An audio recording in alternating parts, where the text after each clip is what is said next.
Nawala raw ang sama ng loob ni Edgar Matubato sa umaresto sa kanya noon na si Arturo Las Cañas matapos lumantad ang dating pulis at inaming meron ngang Davao Death Squad. Kaya kung dati ay pinagdududahan daw ng ilan na naging testimonya sa Senado ni Matubato, baka raw pwede na siyang paniwalaan ngayon.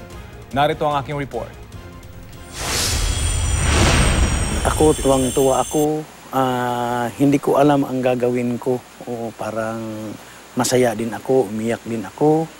Basta parang masaya-masaya din ako. Yan ang pakiramdam ni Edgar Matubato matapos mapanood sa telebisyon ang paglantad ni SPO3 Arturo Las Cañas. Hindi raw niya inasahan na ang maituturing na isa sa pinakamalapit kay dating mayor at ngayong Pangulong Rodrigo Duterte ang lalabas para isiwalat ang kanyang nalalaman tungkol sa tinaguriang Davao Death Squad. Siya ang pinaka-right hand ni Duterte para sila magkapatid ni Duterte. Lahat ng anong utos ni Duterte, siya talaga ang gumagawa. Si Las Cañas daw ang umaresto sa kanya noong 2014 kaya masama ang loob nito sa dating kasamahan at kaibigan. Pero nawala raw ito lahat sa paglantad nito. Kaya naman kung dati pinagdududahan ng ilan ang kanya naging testimonya sa Senado, ngayon baka naman daw pwede na siyang paniwalaan.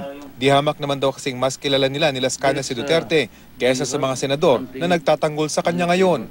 Bakit na kami magsisinungaling nga kami ang magkasama nila Duterte doon sa Davao City? Ngayon lang sila nakakilala nga presidente na si Duterte. Mas marami umunong nalalaman kesa sa kanya si Las Cañas sa mga ipinapatay umano ni Duterte noong siya ay mayor pa ng Davao.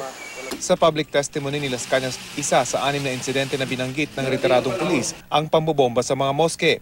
Bagay na una nang isiniwalat ni Matubato. Paglilinaw ng self-confessed killer, walang namatay sa ginawa nilang pambobomba noon sa 3 moske. Pero marami raw silang dinukot na suspect sa pambobomba sa Davao Cathedral at tahimik na ipinapatay sa utos pa rin ni Duterte. Walang namatay, umutos naman siya nga yung mga suspect patayin nyo ng mga Muslim. Pinagdudukot lang namin siya. Sa paglantad ni Las Cañas, tiyak umanong may mga susunod pang lalabas para magsalita tungkol sa kanilang nalalaman sa Davao Death Squad. Ayon sa abogado ni Las Cañas, handa raw ang kanilang kliyente sa lahat ng posibleng mangyari. Nabanggit rin naman namin sa kanya kung anong pwedeng mangyari dito, anong pwedeng mangyari sa kanya, no? Hindi lamang yung kanyang safety, pero yun pwede siyang kasuhan, no? Including murder, no? Including perjury.